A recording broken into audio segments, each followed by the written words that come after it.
Invadindo aqui o Instagram da Zoom Education. Olá, tudo bem? Boa tarde. Deixa eu só escrever aqui o nome do que a gente vai falar da nossa conversa de hoje, para já deixar aqui registrado. Hoje a gente vai conversar aqui sobre transformação digital e ensino online. Alguns insights legais para a gente poder colocar em prática aí nesses tempos complicados que a gente tem vivido. Olá, Andressa, tudo bem? A gente está no ensino online.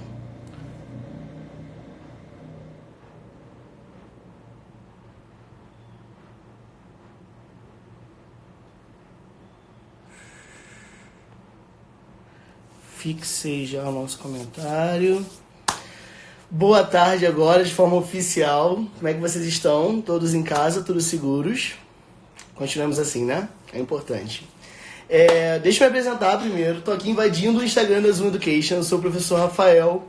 Eu sou mestre em educação. Eu trabalho com língua inglesa, mas também trabalho com matemática. Trabalho com inovação digital e inovação tecnológica em algumas empresas. Sou consultor. Sou formado em Ciências da Natureza, sou formado também em Língua Inglesa. Além disso, eu sou pós-graduado em Gestão Escolar e Educação Matemática, especialista em Tecnologias Educacionais, Google for Education Certified Trainer e Apple Teacher. Então, gosto muito de tecnologia, tenho vivido isso há bastante tempo e hoje, com esse boom aí nessas últimas semanas, a gente tem conversado bastante, tenho conversado com os meus seguidores lá no meu Instagram profissional, que é o @prof.rafael, Rafael com PH, não se esqueçam, Mota, tudo junto. E lá a gente conversa bastante sobre educação, sobre transformação digital, sobre ensino online, sobre técnicas e formas disso acontecer. E a Zoom Education me convidou hoje para estar aqui conversando com vocês sobre isso também. Então acredito que a gente vai poder aí trocar bastantes ideias boas para aprender e para caminhar junto, tá? Oi para todo mundo que tá me dando oi. Vamos começar? Antes da gente começar, na verdade, eu queria que, se você estiver aqui assistindo essa live, representando alguma instituição de ensino, escola, curso, se identifica aqui para mim, coloca o seu nome, o seu cargo e a escola que você está representando. Não deixa de fazer isso, vou ficar guardando, tá? Então, galera, pra gente começar um pouquinho, é muito legal a gente conceituar algumas coisas. A primeira delas é o que é a ideia, qual é o conceito de transformação digital. Transformação digital acontece quando a gente insere a tecnologia para aprimorar alguma atividade. Então, nesse momento, ela não é um privilégio dos professores e da educação. Todo mundo está passando por uma grande transformação digital. E essa transformação digital é o que garante que nós consigamos caminhar durante esses tempos sombrios, né, que estão acontecendo aí pra gente. Então, a transformação digital é realmente a transformação de uma atividade a partir da inclusão de tecnologia a ela. E, basicamente, quando a gente coloca a tecnologia para trabalhar ao nosso favor, a gente está conseguindo atuar usando a transformação digital de forma eficaz. Além disso, quando a gente fala em transformação digital, muita gente do Brasil inteiro, eu estou muito feliz mesmo. Quando a gente fala em transformação digital, a gente também pensa em alguns aspectos que são importantes, como, por exemplo, atualização. E sobre atualização, a gente pode conversar mais especificamente citando um termo muito legal que tem entrado em moda ultimamente, que é o lifelong learning. O que é o lifelong learning? É a ideia de você aprender continuamente, de você não parar de aprender nunca. Porque esse é o conceito que a gente precisa colocar em prática hoje em dia. A gente está num tempo muito complicado que exige de nós, professores, mais habilidades e mais conhecimentos. E só o tempo que a gente passa lá na graduação, seja ela de qual disciplina for, ela não nos prepara para a vida completamente. A graduação ela tem o seu papel muito útil, mas ela não nos prepara completamente para todas as situações e todos os cenários que podem vir a acontecer. Boa tarde aí, galera. Então, quando a gente tem a graduação acontecendo, a gente precisa entender que ela é parte do processo. Como nas palestras e nas consultorias que eu dou, eu costumo conceituar o lifelong learning da seguinte forma. Imagina que nós somos alpinistas. Nós temos o nosso material de escalada, mas esse material de escalada ele não pode ser a única coisa que nós temos para subir. E não precisa, sinceramente, ser apenas o que a gente usa para chegar ao topo. Então, por exemplo, nós podemos usar outros materiais, outras plataformas para continuar a nossa escalada aí. Por exemplo, a própria graduação. A graduação é o impulso inicial. É quando você coloca o primeiro pé na rocha e começa a escalar. A partir dela, a gente não precisa parar ali no meio do caminho. A gente precisa continuar subindo. E o Lifelong Learning diz exatamente isso. Que a gente precisa continuar e ter essa visão de que o nosso aprendizado é contínuo e exige que nós saibamos quanto continuar estudando, quanto continuar trabalhando e nos atualizando nesse sentido. Então, existem algumas dicas básicas que nos ajudam a entender o Lifelong Learning e como ele funciona. Primeiro a gente pode continuar lendo muito sempre. A leitura é linda, a leitura nos abre portas, abre horizontes, faz com que nós vejamos as coisas com outro ponto de vista e que essas leituras possam nos formar como profissionais e como seres humanos, tá? É legal também tentar sair um pouco da sua zona de conforto. Eu sempre li muito sobre a parte de ciências exatas e agora sobre literatura de língua inglesa, porque eu trabalho com isso. Mas não é a única coisa que eu preciso ler. Eu posso ler sobre outras coisas. Inclusive é o que eu mais gosto de fazer. Ler sobre áreas que não são a minha área. Eu tenho lido muito sobre epidemiologia, sobre saúde pública. São conceitos que é importante que nós entendamos nesse momento para que a gente consiga ver a situação com outro olhar, com outro aspecto. E para que nós saibamos criticar também, ver, apontar coisas, apontar soluções, enfim. É muito importante sair da sua zona de conforto nesse sentido. E buscar novas soluções para problemas que já nos acompanham há bastante tempo. Então, se você sempre faz as coisas da mesma forma, separa um dia. Pensa em fazer diferente. Busca como você pode fazer diferente através da leitura. Vale muito a pena, tá? Outra coisa legal é fazer um curso diferente da sua corda inicial, né? Falei da corda, de subir uma montanha e tudo mais. A nossa corda inicial é a graduação. Mas a gente não precisa se manter nessa corda sempre. A gente pode pensar em outras áreas. Isso é algo que me acompanha muito a vida inteira. Sendo extremamente aberto com vocês, isso sempre me deu muito medo. Principalmente quando eu estava no início da minha carreira. Por quê?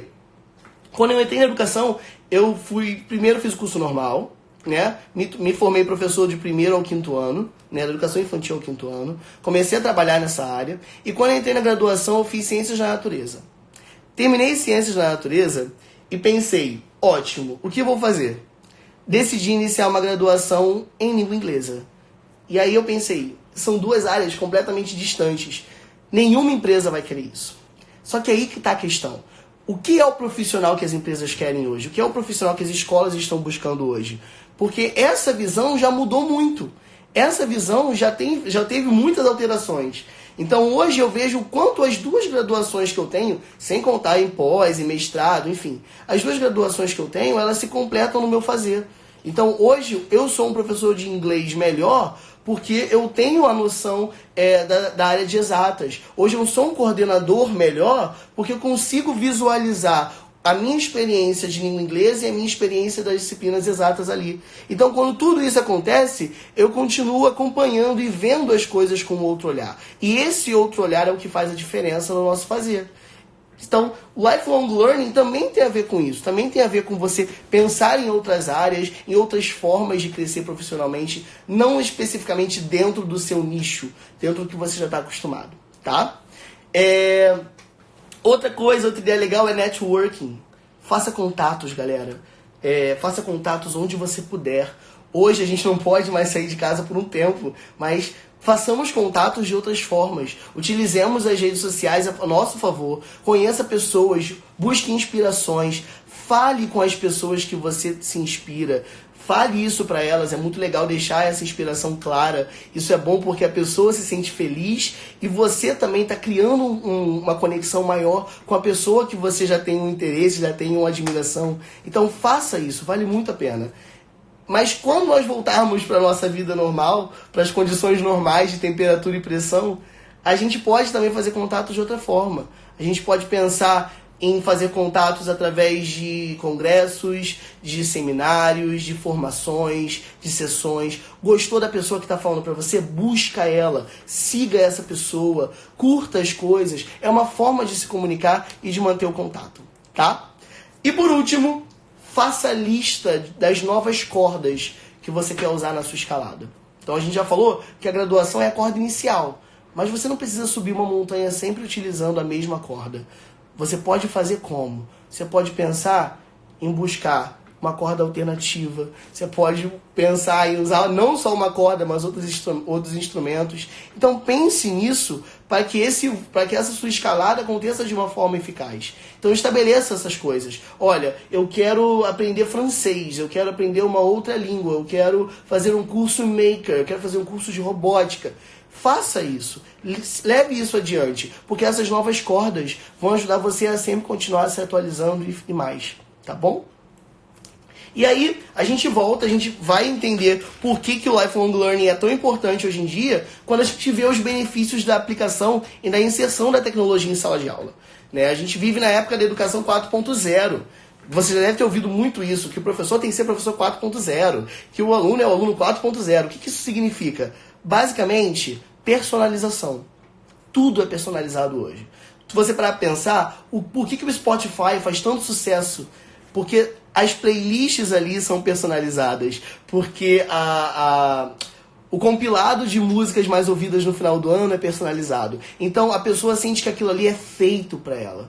Por que muitos sites estão inserindo um algoritmo ao invés de só fazer a timeline de forma cronológica?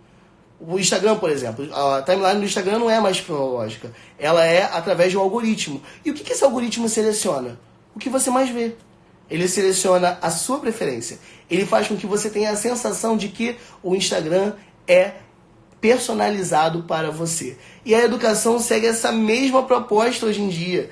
Hoje a gente precisa entender que a educação é algo personalizado enquanto professores, enquanto atores nesse processo. A gente precisa entender que a personalização é parte essencial da educação hoje em dia. E a gente tem muitas questões com isso. E geralmente quem trabalha com educação há mais tempo costuma demorar um pouquinho mais a entender, porque essa personalização significa uma mudança muito grande no cenário da sala de aula, que, concordemos aqui, é um cenário um pouco engessado, né, há muito tempo.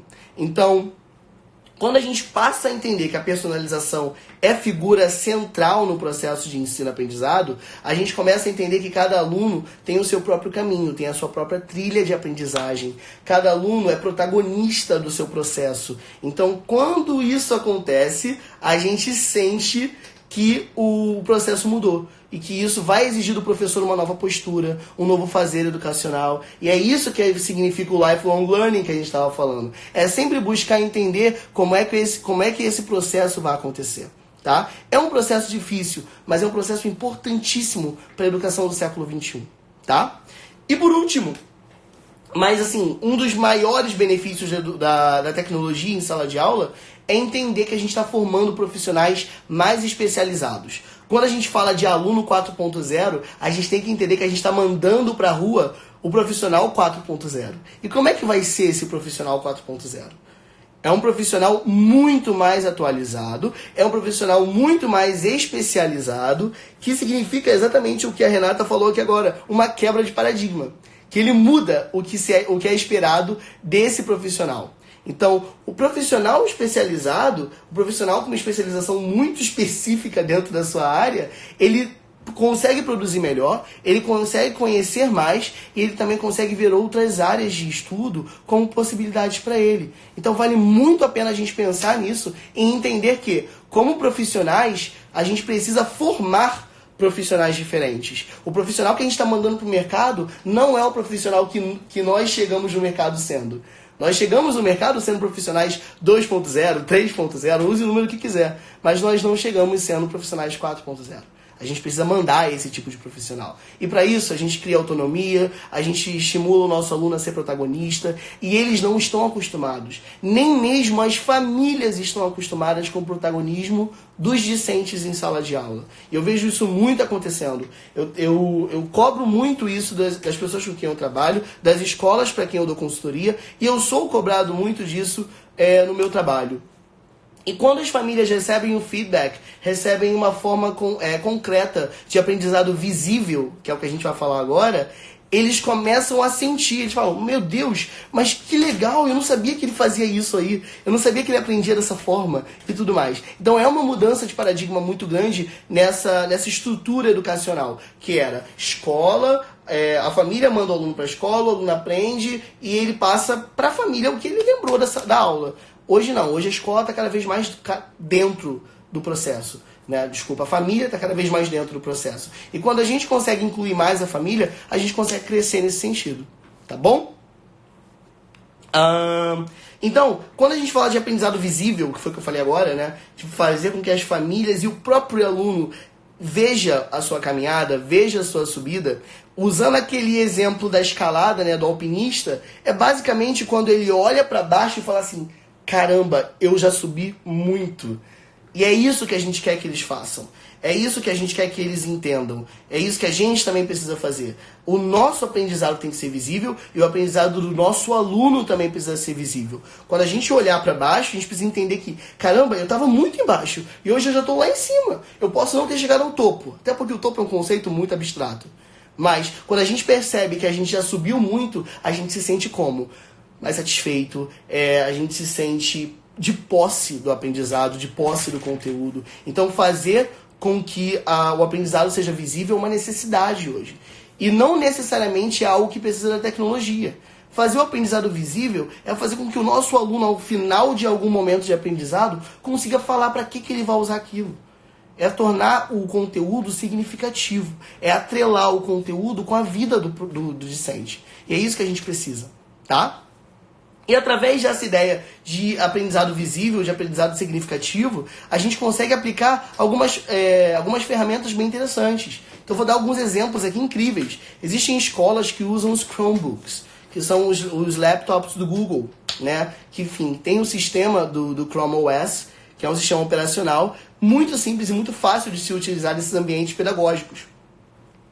E essas escolas conseguem atrelar a família a tudo que é produzido em sala de aula. Então a família consegue ver o que o aluno fez, o que o aluno criou, a apresentação, o vídeo que ele fez. Isso faz com que a família entenda melhor o processo, entenda que os alunos são protagonistas e tenha uma outra postura em relação ao processo de ensino-aprendizagem. É valorizar as potencialidades, exatamente, tá? A gente também tem em países muito ricos até mesmo pulseiras de IPS, que são Indoor Position Systems, que veem onde os alunos estão e tudo mais. Então são só formas muito grandes de pensar, quando a gente pode pensar pequeno. A gente pode só falar, oi, o que você aprendeu hoje? E ao invés de falar só o que você aprendeu hoje, falar, o que você pode fazer com o que você aprendeu hoje? O que você pode aplicar na sua vida real? Por que será que as pessoas usam isso na vida real? Por que será que você pode usar isso no seu futuro? Então, isso transforma o aprendizado, o conteúdo, em um conteúdo visível e significativo. A gente tem a ideia de que a tecnologia é a única porta que a gente usa para tornar o aprendizado visível. Isso não é verdade. A gente tem a nossa comunicação verbal, a gente tem comunicação através de cartazes, de formas, a gente tem o nosso próprio caderno, o nosso próprio livro. A gente consegue potencializar essas ferramentas. A tecnologia é instrumento, ela não é o protagonista dessa situação, desse processo. E se está sendo o protagonista, isso não precisa acontecer, tá? Não é necessário. A ideia, o foco, a essência é que o nosso aluno seja o protagonista, que ele esteja ali naquela posição de destaque, tá? E aí, quando a gente fala em transformação digital, a gente começa a pensar em algumas outras coisas. Por exemplo, como é que esse processo acontece? A transformação digital acontece através da observação da equipe na própria escola em que atua. Então, se você está numa escola e se a sua escola, obviamente, tem uma abertura para a utilização de ferramentas, de ideias digitais, comece a perceber quem são os professores, os profissionais que conseguem entender e acompanhar essa inovação de forma mais atenta, de forma mais próxima. Então, por exemplo, como é que esse professor tem atuado em sala de aula? Ele é um professor inovador? Se for, indica, conversa, busque se aproximar, porque essa é uma cultura de inovação.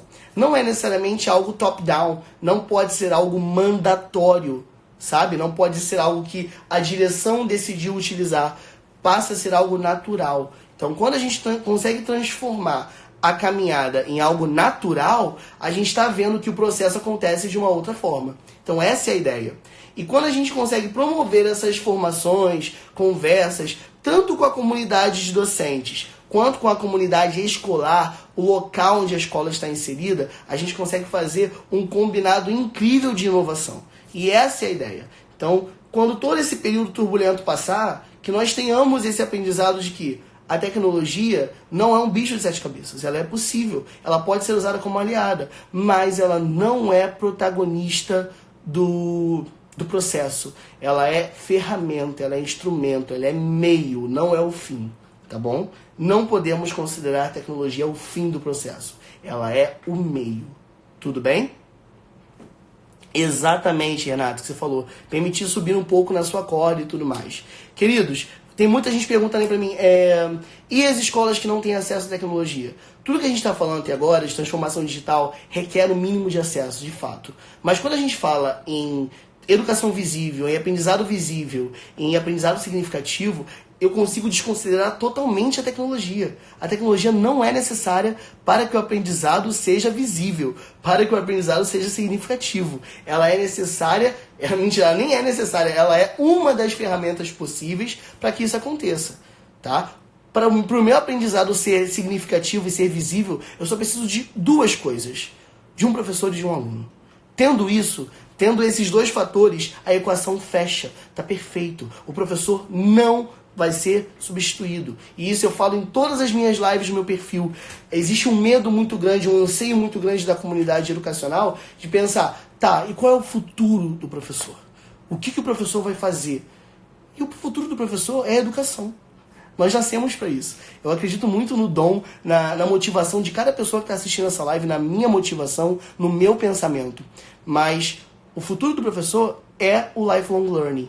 É se atualizar, é se entender como pessoa importante naquele processo. Porque quando a gente se vê dessa forma, a gente se sente mais importante, a gente se sente mais imponente, a gente se sente realmente peça-chave nesse processo, e nós somos. Então existe a necessidade dessa mudança de visão. Não é um computador e um aluno que faz a equação acontecer, é um professor e um aluno.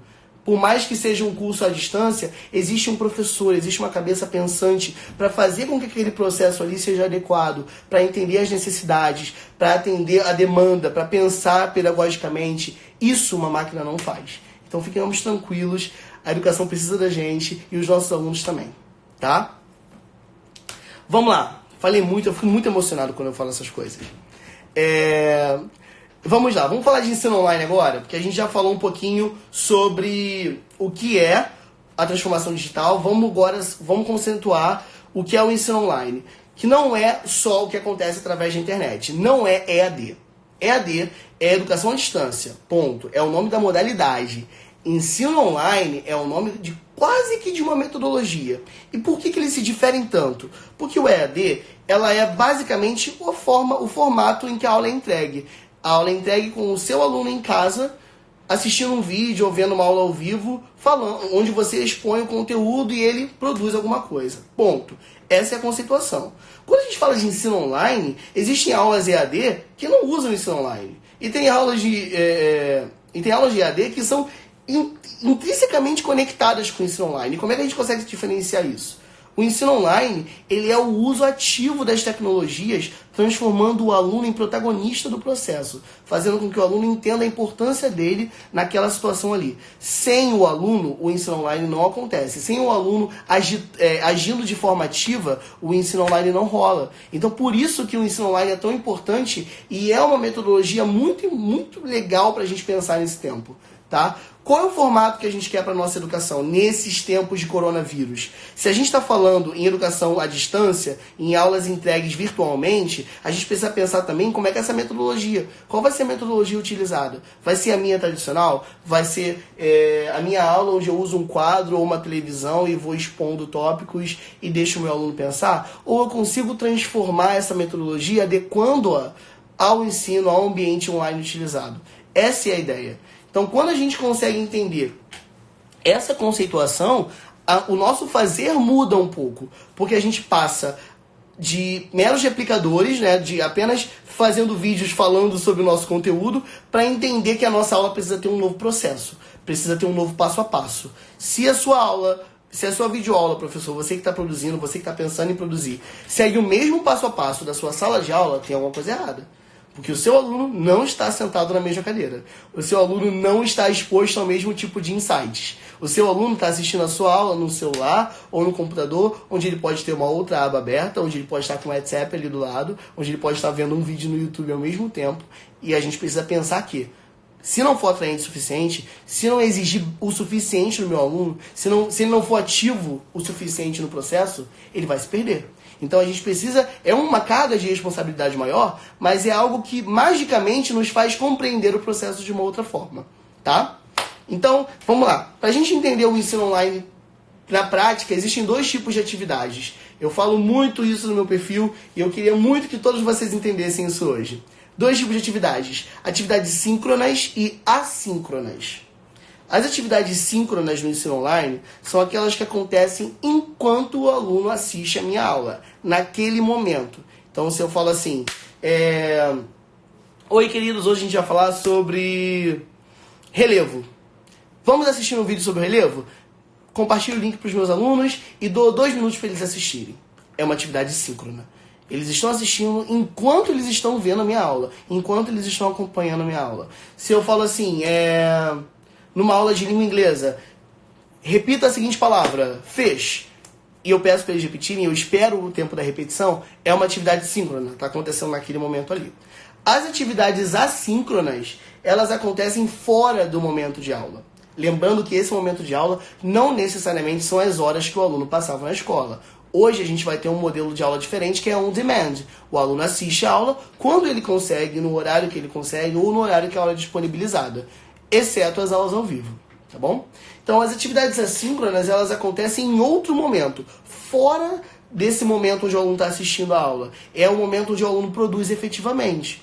Geralmente as atividades assíncronas são carregadas de maior produção intelectual, de maiores desafios, porque o aluno tem tempo para desenvolvê-las. Então, eu não tenho controle de falar assim, você vai fazer isso em 2 minutos. Não. Eu posso falar um deadline. Olha, você vai fazer isso até amanhã. Você pode postar até amanhã a sua resposta. Mas não necessariamente eu vou pensar e eu vou analisar isso naquele momento de aula, tá? Quando a gente pensa nas entregas assíncronas, como eu falei agora, o que pode ser uma atividade assíncrona nesse modelo de educação online, de ensino online? Pensar em coisas diferenciadas. A gente sempre pensa assim, vou pedir para ele fazer um relatório sobre a minha aula, vou pedir para ele fazer um fichamento sobre a atividade que eu passei hoje. E não necessariamente precisa ser isso. A gente pode pensar em coisas criativas, na produção de memes, professores de história. Se tiver alguém assistindo, pense muito nisso. Os memes históricos são incrivelmente interessantes. Existem memes científicos, memes de língua portuguesa. Os memes são possibilidades incontáveis para trabalho em sala de aula. E são mágicos, são interessantes. Vale a pena acompanhar. Podcasts, vídeos, releituras, análises, comentários, opiniões. A gente precisa tomar posse do conceito de que a opinião do aluno também está carregada de aprendizado. Quando a gente fala assim, o que você achou disso? Dá sua opinião. Pode parecer algo muito aberto, muito difícil para correção, mas isso está carregado de conhecimento. Porque alguém só consegue opinar sobre alguma coisa quando aquela pessoa toma posse daquilo. A partir do momento que o nosso aluno se torna dono do conhecimento, se apropria do conhecimento, ele consegue emitir uma opinião com mais certeza, com mais clareza, tá? E para as atividades síncronas, que são aquelas que acontecem durante o momento do vídeo, eu posso pensar em como é que o meu vídeo é produzido. posso pensar nas ferramentas que eu vou utilizar, se vou fazer aulas ao vivo, se eu vou fazer aulas previamente gravadas e tudo mais. Vale a pena a gente ter esse pensamento também. E para falar sobre isso, a gente vai entrar em toda uma nova sessão nesse momento da live, onde a gente vai conversar um pouquinho sobre como gravar as videoaulas, né? Existe uma equipe enorme de professores hoje no Brasil e no mundo, começando a gravar videoaulas agora, e já existem algumas dicas para que esse processo aconteça com mais naturalidade, tá? Vamos lá. Primeiro, pensa na sua ambientação. Eu vou usar a minha ambientação como exemplo. Eu estou na minha casa, no meu escritório, e nesse momento eu não tenho problema nenhum com a pontinha do meu ar aparecendo, com o meu computador aqui atrás, com a minha planta, com o meu Pikachu de estimação. Isso é o ambiente da minha aula. E eu quero que esse ambiente seja assim. Por quê? Porque eu estou em casa. E não é um problema o seu aluno perceber que você está em casa. É um problema o seu aluno perceber alguns elementos que não deveriam estar na aula. Por exemplo, passou uma pessoa atrás, ou tem alguém falando com você durante o vídeo. Isso vale a pena evitar. Mas se você está na sua casa, busque um ambiente neutro, com poucas informações, mas ainda assim é sua casa. Você não tem a obrigação de ter um estúdio de Hollywood dentro do seu espaço, tá? Depois disso, pensa na iluminação. Você pode pensar em formas diretas de iluminação ou formas indiretas. A luz natural é um ótimo segredo. Se você puder usar a luz natural, utilize. Como eu estou no meu escritório e ele é um pouquinho mais escuro, eu estou usando a minha iluminação de teto. Eu até tenho um ring light aqui que está segurando o telefone nesse momento, mas ele não é importante. Eu estou me vendo bem, eu não estou com muitas olheiras por conta da luz, até tem algumas, mas elas não estão prejudicando a visão que vocês têm de mim. Eu consigo articular minha boca, os alunos conseguem ver a minha boca com facilidade, os alunos conseguem ver minhas mãos, eu tenho um espaço de trabalho aqui ao meu lado. Então, isso que importa, tá?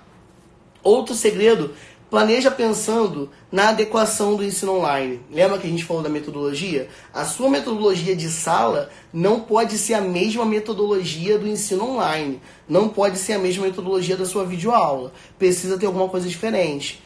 Pensa. Do contrário, você vai estar filmando uma sala de aula. E essa não é a ideia. Os nossos alunos precisam ser instigados, precisam ser desafiados. E é legal quando eles sentem que algo foi pensado para esse momento, sabe? E não só uma réplica de conteúdos. Terceiro segredo, olhe para a câmera. Eu estou falando isso, mas eu tenho muita dificuldade de fazê-lo, tá? Muita dificuldade. Daqui a pouquinho eu vou falar sobre meu histórico com vídeos, mas olhar para a câmera é um mega segredo, porque você faz com que a pessoa que está acompanhando se identifique, se conecte com você, que ela queira continuar assistindo e que ela queira continuar aprendendo com o que você está falando, tá? E depois disso, pensa em agir com naturalidade. Eu tenho uma opinião muito particular sobre o nosso sistema de ensino e sobre como essa prática acontece hoje em dia. Existe uma sobrecarga de seriedade que não necessariamente pertence ao sistema de ensino. Deixa eu me justificar.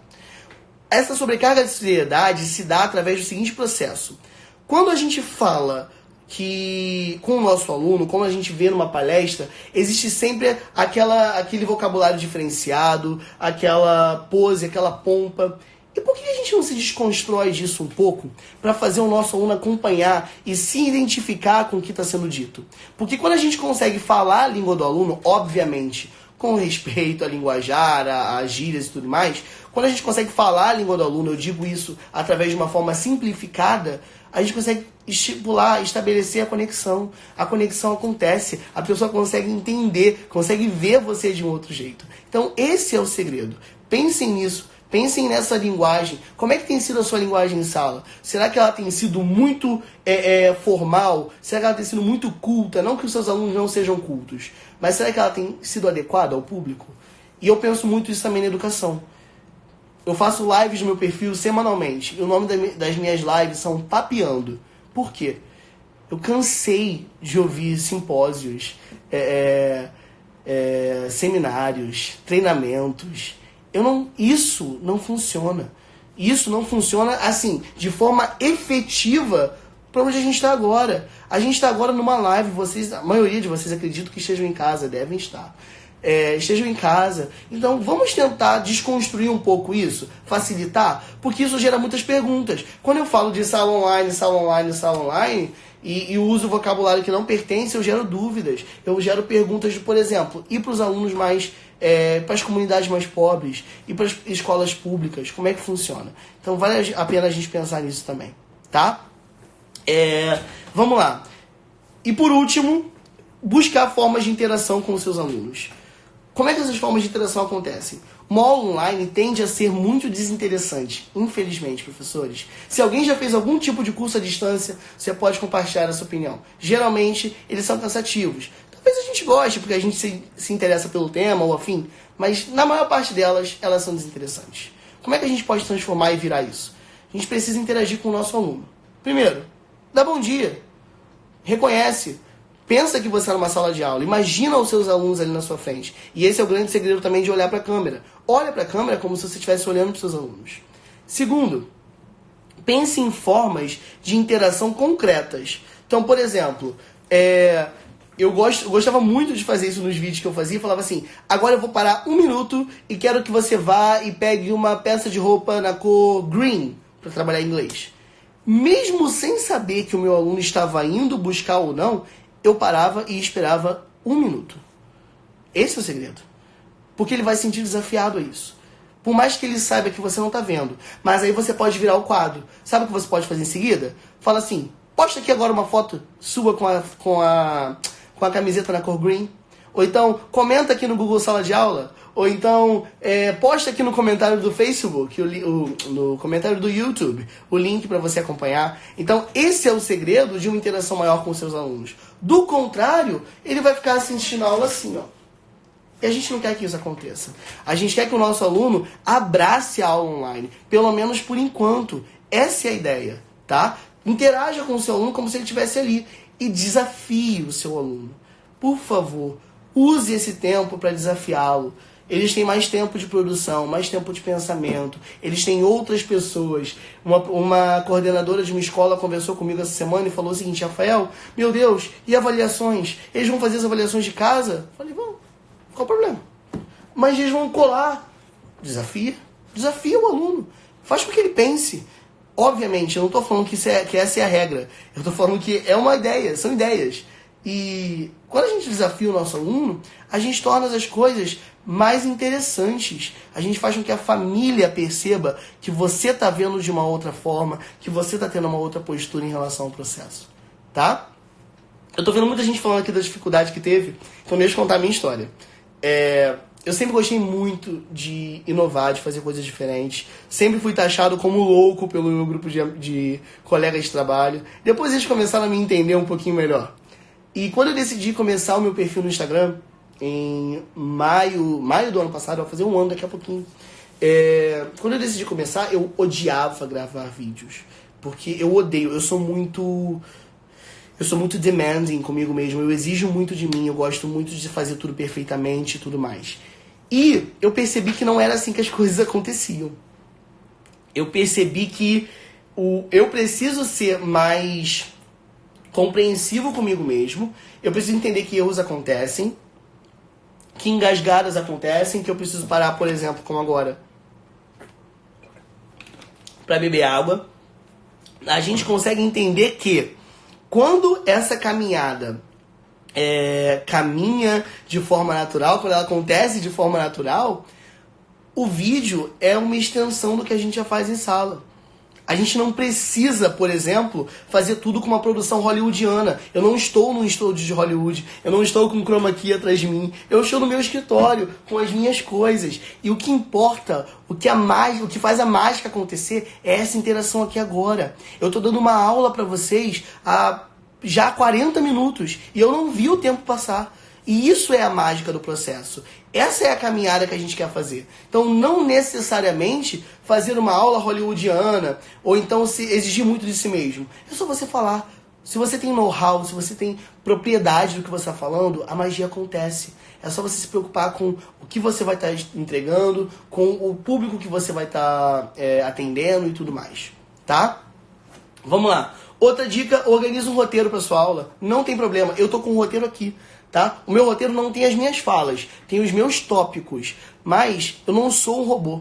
Eu preciso de uma forma para me guiar. E uma live é muito difícil de fazer porque, por exemplo, eu não tenho nada na minha tela nesse momento. só os comentários de vocês subindo. Então eu preciso lembrar o que eu falo agora. Então eu tenho roteiro, não se envergonhe em ter um roteiro. Se você está com dificuldade, dá uma olhadinha, pega um papelzinho, deixa ali do lado, olha pro papel, olha pra frente. Uma coisa, pedindo pra mostrar o roteiro, ó. Bem simples, sabe? Uma apresentaçãozinha com algumas falas, aqui, ideias. Então, quando você consegue fazer isso, você se torna mais seguro do que você está fazendo. Porque você não fica com aquele medo de, meu Deus, o que eu decorei, o que eu preciso falar agora. Porque decorar uma coisa não é transmiti-la com segurança. E a gente vê isso em muitos alunos quando eles falam um texto decorado e eles falam dessa forma. E nós somos seres humanos. Então, o roteiro é o direcionador, é exatamente o que a Paty falou agora. É o nosso planejamento, é o que a gente consegue colocar em prática do que a gente pensou, do que a gente visualizou para essa aula, tá? Não queira parecer um jornalista, nós não somos jornalistas, nós não precisamos ficar, boa noite, hoje vamos falar sobre... Não, boa noite galera, como é que vocês estão? Vocês estão bem? Vocês estão em casa? Vocês estão seguros? Hoje vamos conversar um pouquinho sobre tal tema? É isso. Não precisa ter aquela seriedade, aquela pompa toda. Isso estabelece conexão. Não se preocupa, tem aquele medo de, caramba, será que a família vai pensar de me ver falando, e aí, cara, como vocês estão? Eu não estou nem aí. A família precisa entender que o processo, eu me responsabilizo pelo processo, eu sou responsável pela aprendizagem, uma vez que eu sou o guia dela. Então a informalidade não é um perigo, não é algo que causa medo. Ela é uma ferramenta. Obviamente, com a ideia, com o filtro do professor, aquele filtro criterioso que vai ser dito e tudo mais, tá? Vamos lá. E por último, galera, eu já falei isso, mas anotem isso, tatuem nos corações de vocês, sem perfeccionismo. Entendam que é um processo, a gente está caminhando, a gente está aprendendo, tá todo mundo começando agora. Então, se você errou, deixa o vídeo, obviamente, que não seja um erro esdrúxulo, mas falou uma palavra errada, ao invés de falar amar, falou amor. Corrige. Amar, gente, errei, ó. Vamos continuar? Porque nós somos seres humanos. Então, isso, quando a gente quer ser perfeito, a gente busca a perfeição, o que não é um problema, quando a gente busca muita perfeição e exagero, a gente passa a ter o retrabalho. A gente faz aquilo 20 vezes e aquele vídeo fica cansativo. Que era pra ser algo legal, passa a ser algo monótono, chato e entediante pra gente. E ao invés de falar assim, a gente vai falar assim. Então essa é a ideia, tá bom? Eu vou olhar todas as perguntas daqui a pouco, gente, tá? Tô vendo aí galera perguntando do Fundamental 1, vou comentar um pouquinho no final. Show! Vamos lá, ferramentas para as suas videoaulas. O que você precisa? Nada maravilhoso. Eu já falei, iluminação, seja ela natural ou artificial. Se você puder escolher uma iluminação natural boa, maneiro. Mas sempre evite algumas coisas. A iluminação não pode ficar atrás de você. Do contrário, o foco da câmera vai todo para ela e você acaba escurecendo. Quando você escurece, você não fica visível. Então vale a pena pensar nisso também, tá? A iluminação pode vir através de um ring light ou só de um ambiente muito bem iluminado. Pensa aí na sua casa agora. Pensa em qual espaço você pode utilizar. Se você vai utilizar a iluminação natural, pensa também em alguns riscos. Por exemplo, barulhos. Eu tenho cães em casa. Eu sei onde meus cães estão agora. Eles estão aqui fora e eu estou com a porta do escritório fechada. Mas, se eu fosse fazer esse vídeo lá fora, eu estaria correndo o risco deles fazerem barulho. Então pensa nisso também, tá? Se você vai usar algum tipo de iluminação artificial, lembra, não coloque não coloque a fonte de luz atrás de você. Sempre ao lado, à sua frente ou acima. Não em cima diretamente. Quer ver uma dica? Olha para o seu rosto na câmera. Se você tiver com muitas olheiras causadas por sombra, a iluminação não tá legal. Muda isso, tá? Se você tiver com muitas olheiras de sombra, a iluminação não tá maneira. Outra ideia legal é você pensar em como você vai gravar suas aulas. Através de um smartphone ou de uma câmera. Você pode, e acredito que deva, usar o seu celular. Quase todo mundo tem um celular com câmera hoje. Para isso, lembra de colocar o carregador. Não vale a pena deixar o celular filmando sem o carregador. Você tem risco da bateria acabar, de aparecer aqueles avisos no meio da tela e você acabar se distraindo, tá? Outra coisa, qual é o fone de ouvido que você vai usar? Ou você vai usar um fone de ouvido? Por exemplo, eu conheço muito bem a acústica do meu escritório. É uma acústica muito boa. Acredito que vocês estejam me ouvindo bem. Eu não preciso de um microfone. Caso eu estivesse em um lugar um pouquinho mais aberto, eu poderia usar um fone de ouvido com um microfone desses. Eles já fazem o serviço de forma perfeita. Se você quiser investir um pouquinho mais, existem até aqueles microfones de lapela que os apresentadores de televisão usam, que ficam presos aqui como se fossem um clipe. Também é uma opção, tá? Não vale a pena, é um pouquinho mais caro. Vai do simples, vai com o que você tem hoje. E pensa também no enquadramento centralizado. Você precisa estar no meio da tela, sem cortar a sua cabeça. Então, por exemplo, se eu estivesse assim, não estaria legal, eu estou muito perto. Eu preciso estar no meio da tela, sem cortar minha cabeça, e a minha cabeça precisa também estar no meio da tela. Então, se você olhar agora para sua tela, é muito esquisito fazer isso sozinho, gente. Se você olhar agora para sua tela, a minha cabeça está exatamente no meio. Esse é o enquadramento que você precisa ter para sua aula. Você até pode se mover, mas lembra que a sua posição original é essa? Obviamente, não precisa dar aula como se fosse um robô, mas saiba que esse é o enquadramento perfeito, tá?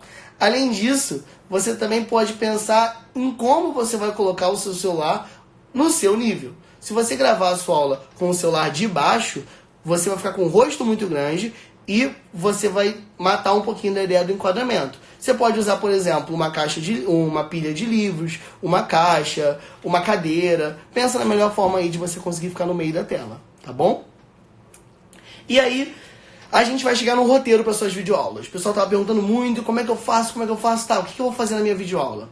Existem duas técnicas que eu queria compartilhar com vocês. A primeira técnica é a minha técnica favorita para a criação de roteiros. É a técnica do AEIOU. Pensa aí comigo, técnica do AEIOU. Vamos lá. Por que ela tem esse nome? Porque ela considera 5 parâmetros importantes quando eu penso e quando eu planejo a minha aula. A primeira letra é o A. O A vem de adjetivo. Pensa, ao final da minha aula, qual é o adjetivo que eu quero que o meu aluno utilize para definir a aula que ele acabou de assistir? Então, se eu quero que o meu aluno use incrível ao final da minha aula, que ele fale assim, caramba, que aula incrível! Eu preciso caminhar para fazer com que o meu aluno entenda e veja que aquela aula, que aquele conteúdo é incrível. Se eu quero que o meu aluno fale que aquele conteúdo é simples, eu preciso que na minha aula o meu aluno tenha ferramentas para entender, para visualizar e para se apropriar da ideia de que aquele conteúdo é simples. Então pense nisso. Outra ideia interessante é partir para a segunda letra. Emoção. Quais emoções eu quero despertar no meu aluno? E emoção não necessariamente fala de choro ou de extrema alegria. Podem ser emoções interessantes, como por exemplo surpresa, espanto, admiração, simpatia, empatia. O que eu quero que o meu aluno descubra e consiga demonstrar por aquele conteúdo ao final da minha aula? Então, a primeira letra A de adjetivo é de emoção. Depois a gente parte para o I de interesse. Como é que eu vou fazer o aluno despertar interesse por aquele conteúdo que eu estou lecionando, que eu estou trabalhando, que eu estou abordando? Olha, eu posso conectar com a realidade dele, eu posso trazer um elemento da vida do aluno, eu posso usar um exemplo que ele goste, eu posso iniciar com uma pergunta que seja de fato desafiadora. Então existem várias estratégias. A de adjetivo, E de emoção e de interesse. Vamos pro O, O de ou. Aquele momento, caramba! Sério, eu gosto desses momentos em sala de aula porque esse momento do ele é incrível. Eu gosto de pensar as minhas aulas sempre tendo um momento do sabe? Do aluno, caraca, eu não esperava isso. Porque isso faz com que o aluno se interesse, que ele continue ativo, que ele continue vendo a sua aula e o seu conteúdo de uma outra forma. E o último, o de... Esse aí é aquele do interesse. É aquele de, caramba, eu terminei a aula. O que eu vou fazer para levar isso adiante? A gente aprendeu sobre relevo, mas eu gostei muito de aprender sobre relevo. O que eu posso aprender mais sobre relevo?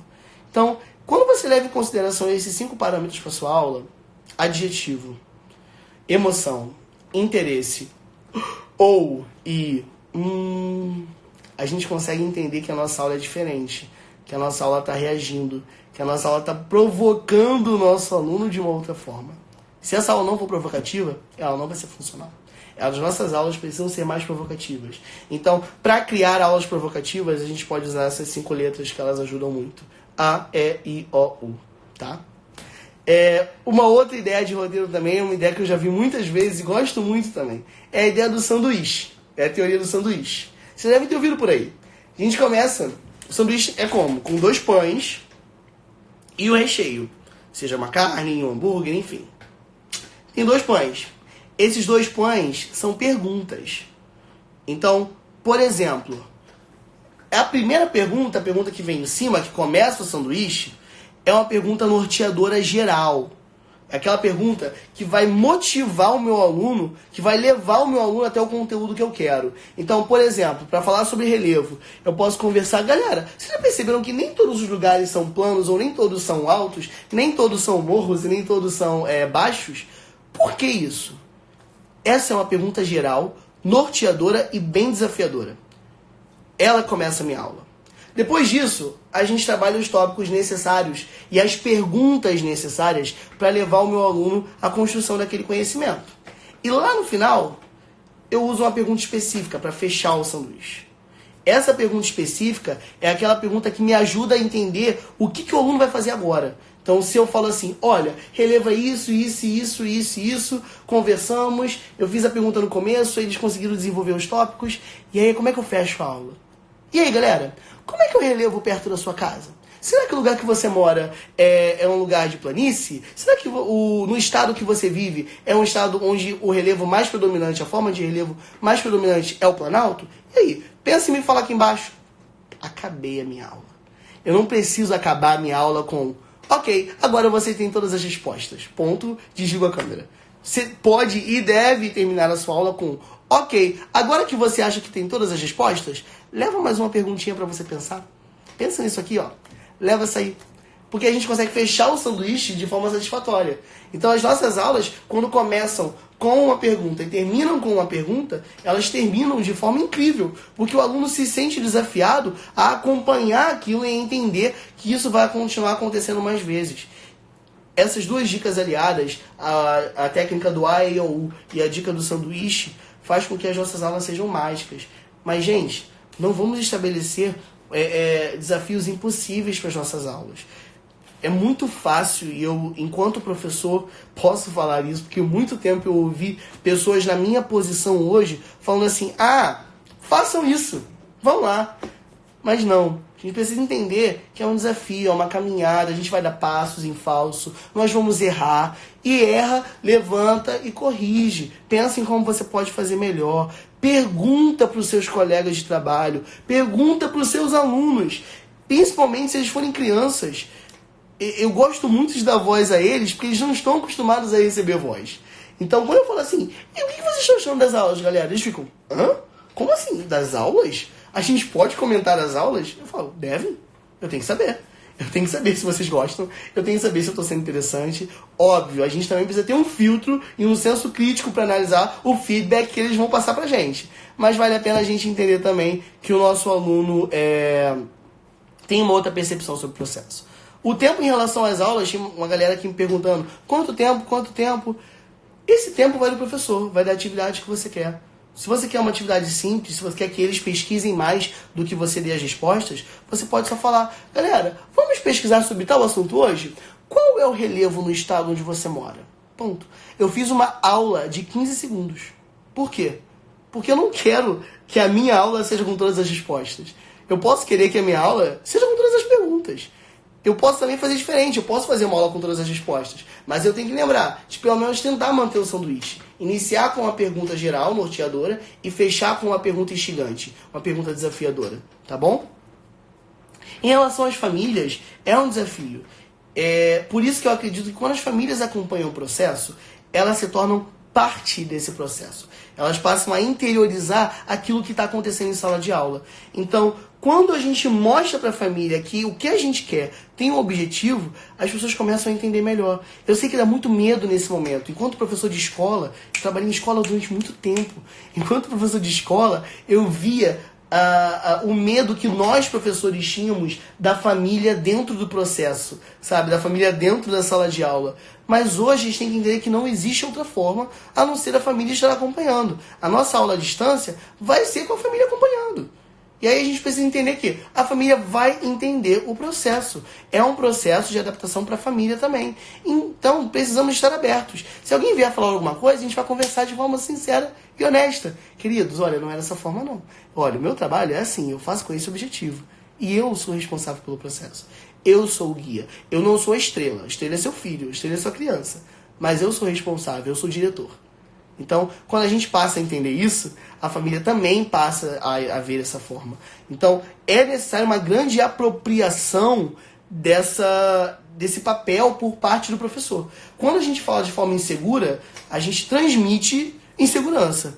Então, a gente precisa passar a segurança, falar com segurança e fazer com que a família entenda o nosso trabalho e que nós somos conscientes e responsáveis pelo que está acontecendo em sala de aula. Tá bom? Vamos lá. Pra gente já caminhar pro final, que já estamos aqui há 1 hora, caramba. Pra gente caminhar pro final, a gente vai falar um pouquinho rapidinho sobre o que a gente tem feito em casa. Eu acredito que a grande maioria de vocês esteja fazendo home office de alguma forma. Estejam aí planejando, pensando, já gravando vídeos, buscando estratégias. Isso é home office, tá? Então, o home office, ele tem algumas necessidades diferentes daquela necessidade da escola, da sala de aula, do escritório e tudo mais. Vamos entender essas necessidades. Primeiro, professor, tem um espaço de trabalho ok, tranquilo, calmo, que te transmita calma. Então, eu não aconselho, obviamente, eu vou dar ideias agora, gente, mas não são regras. Porque eu não posso ser egoísta ao ponto de exigir que todas as pessoas tenham a mesma ideia, né? Tenham a mesma estrutura. Mas, por exemplo, é muito legal você tentar buscar um lugar que não seja o seu quarto, que não seja o seu local de descanso. Tenta separar, se possível. Se não for, tranquilo. Mas quando você consegue trabalhar fora do seu lugar de descanso, você consegue separar os momentos da sua vida e entender que uma coisa não está atrelada à outra. Você consegue ficar mais calmo, isso te deixa menos ansioso, porque estamos vivendo tempos de ansiedade lá em cima. Então, quando a gente consegue separar esses espaços, as coisas caminham melhor. Evite redes sociais enquanto você estiver trabalhando. Obviamente, acredito que a grande maioria dos professores tem um grupo no WhatsApp e tudo mais. Então, se você conseguir utilizar apenas o WhatsApp, show. Mas evita as outras, evita o Facebook, o Instagram, só no momento que você está trabalhando. Isso vai ajudar na sua produtividade, vai ajudar no seu foco também. Planeja o que você quer fazer por dia. Hoje, as minhas metas de hoje são fazer isso, isso e isso. Vou levar 1 hora para fazer isso, vou levar 2 horas para fazer isso. E quando você consegue entender as suas metas e as suas ações, você consegue entender o processo de uma forma completa, ter a big picture do processo, ver o processo como um todo. Tira intervalos. Para um pouquinho. Quando você perceber que você está a 1 hora, 2 horas, 3 horas sentado, levanta, caminha, bebe uma água, vá ao banheiro, coma um biscoitinho. Eu sei que pelo menos eu tenho comido muito nesse tempo de quarentena, mas faça alguma coisa diferente para você não precisar viver o trabalho. E por último, galera, essa é a minha última dica a vocês, e é quase que implorando, não só trabalhe. Invista na sua saúde mental, tá? Invista na sua saúde psicológica, pensa, converse e tudo mais. Porque você pode ler um livro, você pode se entender, você pode ver uma série, você pode conversar com seus amigos à distância, faça chamadas em vídeo. Eu sei que tem sido tempos muito difíceis. Não passe por isso sozinho, não passe por esse tempo o tempo inteiro trabalhando. Descanse, escolha um livro que você já queria ler há muito tempo, veja uma série, um filme que você está enrolando para terminar. Então, faça isso porque você consegue caminhar bem, tá? Me pediram aqui rapidinho para repetir o segredo da técnica A, E, I, O, U para fechar uma aula, para pensar no planejamento de uma aula. A, adjetivo. Qual é o adjetivo que eu quero que os meus alunos utilizem ao final da minha aula para classificar e caracterizar essa aula? B, emoção. Qual é a emoção que eu quero despertar no meu aluno? Interesse. O que eu vou fazer para minha aula ficar interessante? depois vem O de OU. Qual vai ser o momento OU da minha aula? E qual vai ser o momento onde meu aluno vai pensar o que ele pode aprender, o que ele pode caminhar disso, tá bom? Queridos, o meu tempo aqui tá acabando, mil desculpas, mas eu continuo lá no @prof.rafaelmota, Rafael com PH. Se tiver alguma dúvida, pode me mandar no direct de lá, no inbox. A gente vai conversando, a gente vai trocando ideia. Foi um mega prazer estar com vocês são incríveis. Eu sei que eu não consegui falar com todo mundo, mas se você tiver alguma dúvida, manda lá, me adiciona lá, me segue lá, que a gente vai trocando ideias e conversando ainda mais sobre educação. O desafio é grande, mas a gente consegue fazer acontecer. Vocês são incríveis, galera. A gente vai levar adiante e vai ser um sucesso. Um abraço, fiquem com Deus e até daqui a pouquinho.